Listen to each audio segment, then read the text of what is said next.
My parents covered up that my sister slept with my husband. I was shattered to the core. So at her baby shower, I will present a gift that makes them remember and be remembered forever. Perhaps starting with an introduction and a brief explanation about my family is the best way. I am Ray, and I've just received the most shocking revelation. But before getting into it, let me tell you a little about my family. You see, I always knew I wasn't the favorite. Nobody ever told me directly, but you can feel it in your bones. It's the way your parents look at you compared to your sibling, how they talk to you, how they always choose them in both the small and big moments. My sister Lisa was always the golden child, the one who could do no wrong, the one who got all the love and attention, while I watched from the shadows. Growing up, it was obvious. If Lisa got a good grade, it would be framed on the wall. If I got a good grade, I'd get a brief smile before they continued talking about Lisa's achievements. I was her shadow. But despite everything, I never hated her. Sure, I resented the way my parents put her on a pedestal, but she was my sister, and I loved her. At that time, it wasn't her fault that our parents treated us differently. I thought that would be enough. That although things weren't fair in childhood, as adults, we'd find our place, and our relationship would balance out. But I was wrong. So terribly wrong. 2 days ago, everything fell apart. It was supposed to be a happy evening. My parents had invited us over for dinner to celebrate Lisa's pregnancy. I was genuinely happy for her. She and her husband Ken had been trying for a while, and I knew how much it meant to her to start, a family together. So, I went, despite the knot in my stomach that I always feel when I'm around my family. It's a constant reminder that I'm not enough, that I'm always second best compared to Lisa. Ben, my husband, was by my side, as he had been for the past 5 years. He knew how complicated my relationship with my family was and had always been my support, the one person who made me feel seen. Or so I thought.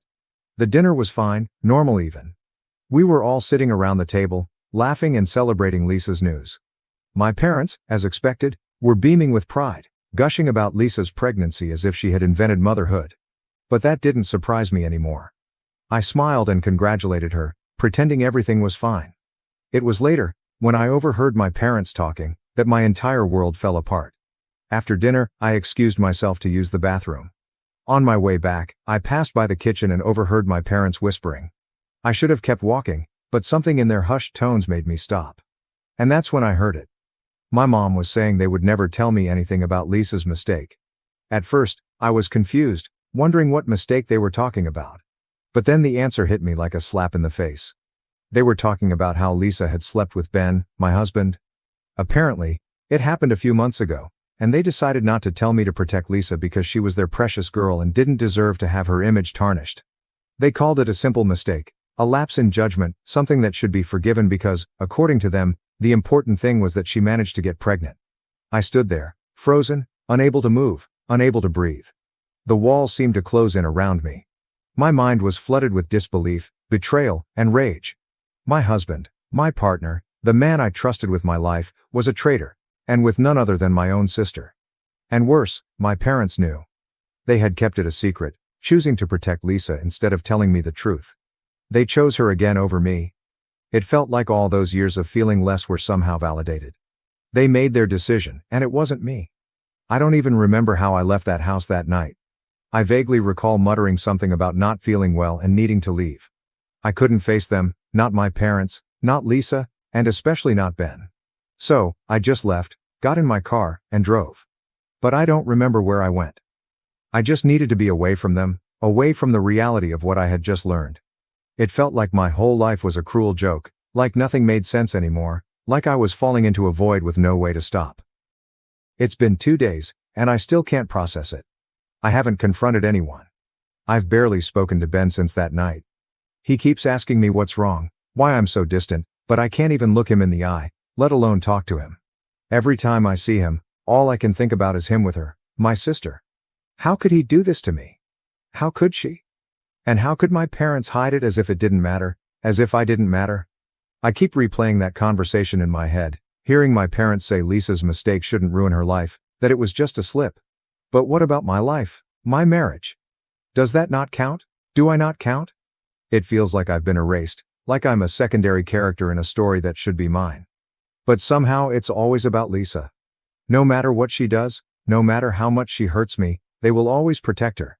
And here I am, picking up the pieces, trying to figure out how to move forward when everything I thought I knew has been turned upside down. I don't really know what to do. I don't know if I should confront Ben and demand the truth or if I should talk to my parents and tell them how much they've hurt me. I don't know who to face first. I don't even know if I have the strength to face Lisa.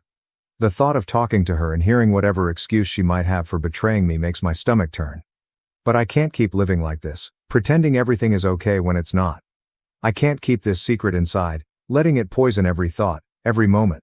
Part of me wants to scream at them all, to tell them how much they've hurt me and how much they've destroyed. But another part just wants to leave, to walk away and never look back. I don't know which part to listen to. I don't even know if there's a right choice here. All I know is that I feel completely broken, and I don't know how to put the pieces back together. I've spent my whole life feeling like I'm not enough, like I don't matter. And now, after all this, it seems like that's been confirmed. My parents have made it clear that Lisa will always be the priority, no matter what she does or who she hurts. But where does that leave me? How do I move forward, knowing that the people who should love and protect me have chosen someone else, time and time again? I have no answers. I wish I did. I wish I knew what to do. How to fix this, or at least how to move on. But right now, all I feel is overwhelming betrayal and pain, and I don't even know how to make it stop. That's why I'm here, really, writing this post, hoping that someone, anyone will tell me what to do because I feel like I'm falling apart, and I don't know how to stop it. I know that from the outside, it's easy to have an opinion, and that's what I'm looking for. But from the inside, it feels overwhelming. Update 1. It's been more than 2 weeks since my original post. I've had time to think, to feel, and to plan. At first, I was paralyzed by the pain, confusion, and betrayal, but now that numbness has faded and has been replaced by something cold, sharp, and much more dangerous. At first, I thought confronting Ben, Lisa, and my parents might give me some closure, but now I've decided on something completely different. Yes, I will confront them, but not to yell, cry, or ask for explanations. Instead, I want them to feel the same pain I've been drowning in. I want revenge. I'm going to exact the most thorough revenge possible within the bounds of the law. These past few days, I've been meticulous, I've been patient. They think I know nothing, that I'm that second-rate daughter and wife who just smiles and goes along with everything. Let them keep thinking that, because in the meantime, I've been working in silence, gathering evidence to back up everything I heard that night. Betrayal always leaves traces, even when the betrayers think they've covered their tracks, and I'm determined to find every last detail they thought was hidden. First, let me tell you about the baby shower. Yes, there's a baby shower. A few days after my last post, my mother called me with her usual cheerful tone, pretending as if nothing had happened, as if she hadn't been part of this massive betrayal. She wanted to know if I'd organize Lisa's baby shower since, for my family, I'm basically a servant, and of course, I'd be the one to take care of it.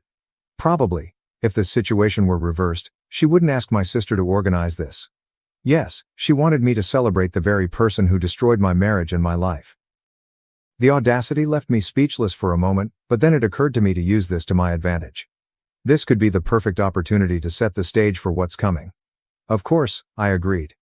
I said yes, making sure my voice didn't reveal my true intentions in the slightest. She was so pleased, almost euphoric.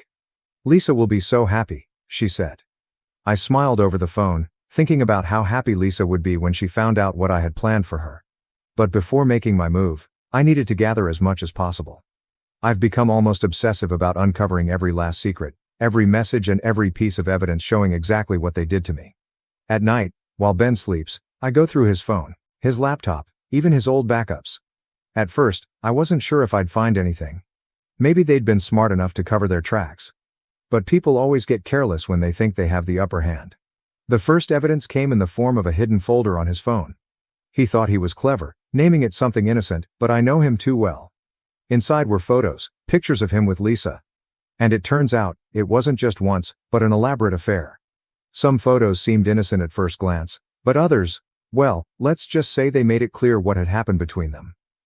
My stomach churned as I looked at them, but I didn't stop. In the following nights, I kept digging. Text messages, emails, old social media messages. I found conversations between Lisa and Ben, some from months ago, talking about how careful they'd been to make sure I didn't find out. Their words hurt, but they also fueled me. They were so casual about it, as if I were nothing more than an obstacle in their way. But the real bombshell came when I found messages between my parents and Lisa. My mother, in particular, had been actively helping to keep it all a secret. There were conversations about how Ray didn't need to know, and about the importance of protecting Lisa's image.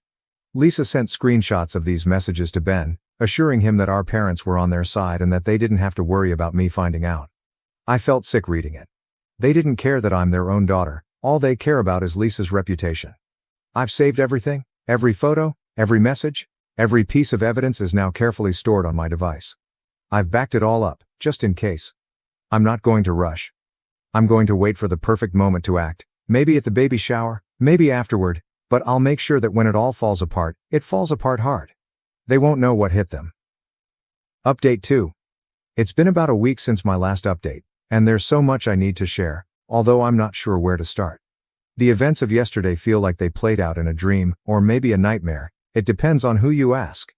I spent the day at Lisa's baby shower playing the part of the perfect hostess while hiding the storm brewing inside me.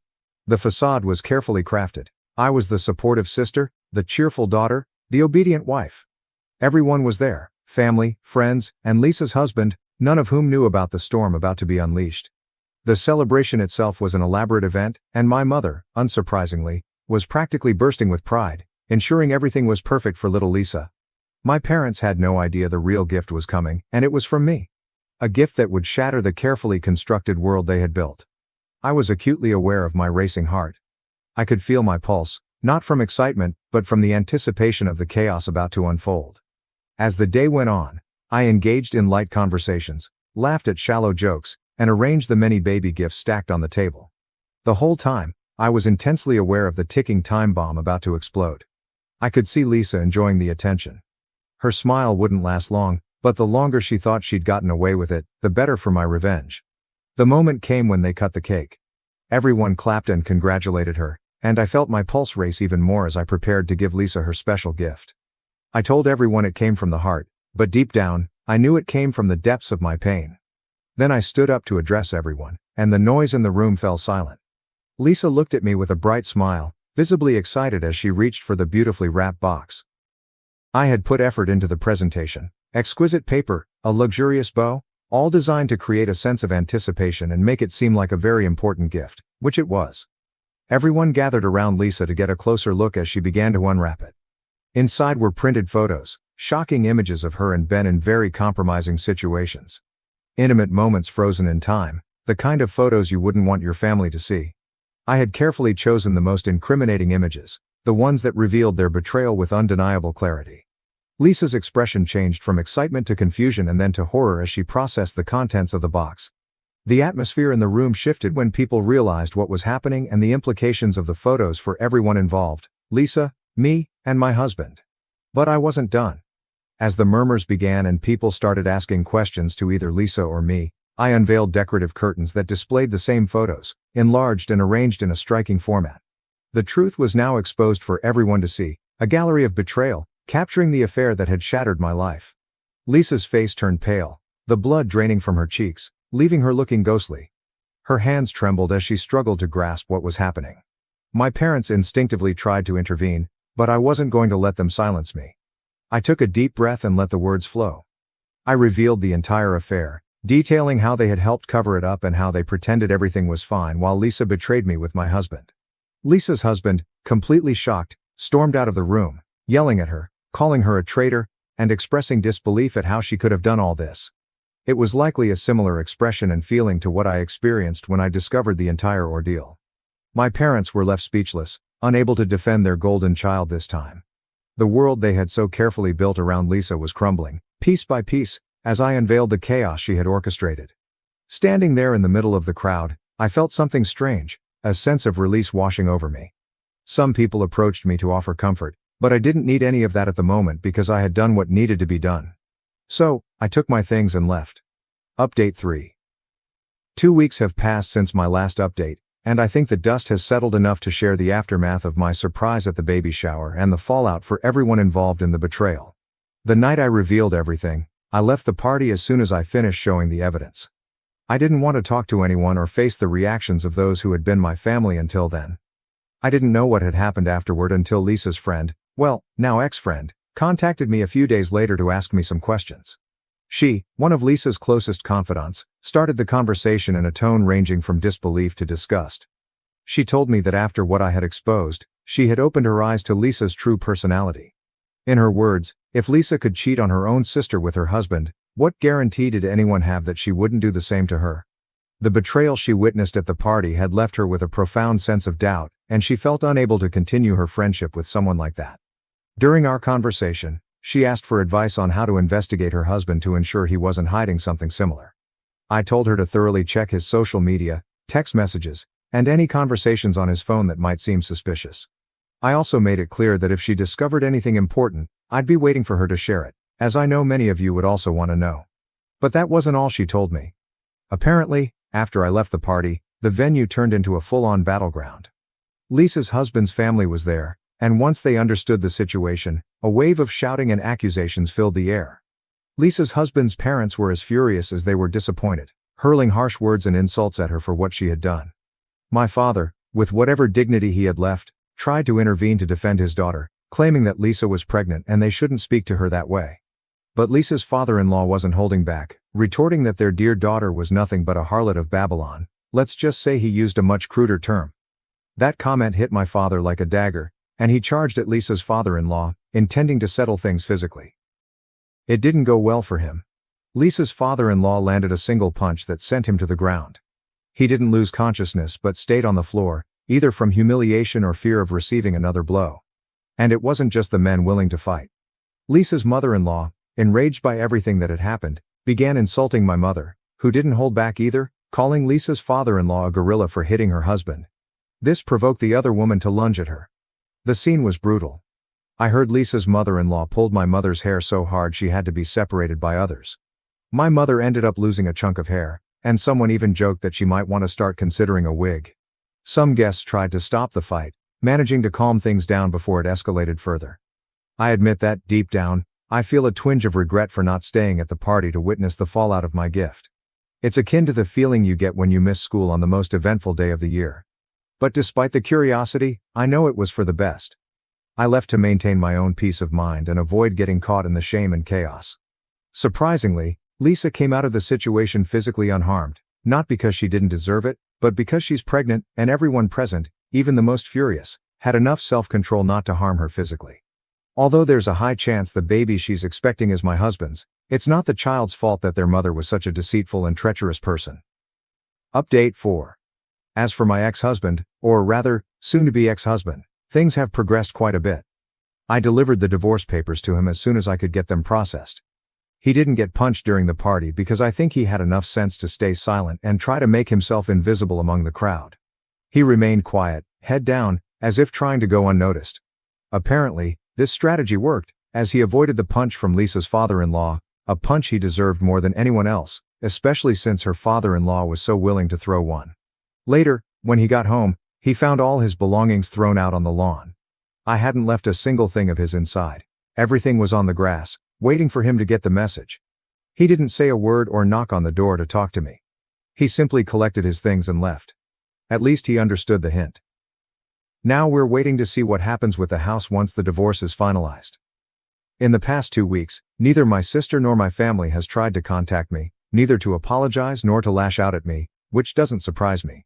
Even though I was the one most affected by all this, apart from my father's humiliation in this situation, they don't have enough shame or remorse to reach out and apologize. This confirms what I've always suspected. To them, Lisa will always be the priority, no matter what. This betrayal and public humiliation, while catastrophic, doesn't seem to be enough to make them reflect. I've spent my whole life trying to find a place in my family, seeking to be seen and valued. But these events have shown me that it will never happen. No matter how much they hurt me or betray my trust, I'll always be the daughter they can overlook. Update 4. I love that saying. Everyone has a plan until they get punched in the face. And that's exactly what happened to my ex-husband, but let me not jump ahead and share how things have been over the last few months. It turns out that Lisa's now ex-friend, whom I helped with her investigation, discovered that her husband was also cheating on her with my sister. As you can imagine, she confronted him immediately. During the argument, the friend mentioned that my ex was also involved in this whole mess. What did her husband do? Without saying a word, he went straight to my sister's house, where she was living with my ex, because they believed the baby she was expecting was his. What happened next was the best part. The man punched my ex directly in the face. So, even though he managed to avoid a punch at the party, he finally got what he deserved. Obviously, my ex has decided to sue him over the punch, though I'm not sure what has happened with that legal matter, and honestly, I'm not too interested. As for my sister's husband, he moved out as soon as he found out about the whole situation and immediately filed for divorce. That divorce hasn't been finalized yet, probably because a baby is involved, and those processes tend to take longer. My own divorce, on the other hand, was completed about a month ago. For those wondering about assets, the house we shared was sold, and we split the money evenly. Neither of us has to pay spousal support, and since there were no kids, the process was simpler. I think the fact that my divorce was resolved quickly only made the chaos surrounding my sister seem even more eternal and messy. Going back to my ex-husband, after receiving that punch to the face, he also got an emotional blow upon learning that he might not be the father of my sister's baby. In an ironic twist of fate, he decided to move out of my sister's house as well, unable to bear the idea that she might have cheated on him. This part makes me laugh, though it also makes me wonder about the logic behind infidelity in people like them. How can someone so willing to cheat on their partner with another person now feel hurt because that person cheated on them? Maybe I don't understand jealousy in that situation because, fortunately, I'm a decent person and have never felt the urge to betray someone in such a way. The hypocrisy in him is so evident it's almost hilarious. But the situation doesn't stop there because now comes the unexpected twist. My sister's baby has been born, and as you'd imagine, a DNA test was done immediately. It turns out my ex is not the father. The baby is the child of Lisa's ex-friend's husband, who also filed for divorce after discovering the affair. What surprises me is that, despite this man being the father, there could very well have been another candidate. Knowing my sister and seeing how she's handled herself during all of this, it wouldn't surprise me if there were more contenders in the paternity matter. Honestly, given who my parents and sister are, this doesn't seem strange at all for them. This is just another Tuesday. The level of chaos and drama they live with is so routine that they barely seem to care about how absurd the situation is. And no, neither my parents nor my sister have attempted to contact me since. But this time, and just this once, I'll give them the benefit of the doubt and think that maybe it's not that they don't care about me as a daughter or sister. They're probably just too busy dealing with the disaster they've created themselves. Update 5. First, let me clarify something because it seems some people didn't catch the sarcasm in my last update. When I said I gave my family the benefit of the doubt, I was being sarcastic. No, I don't think they've ever truly cared, and even if there hadn't been a scandal of this magnitude, they still wouldn't have bothered to reach out.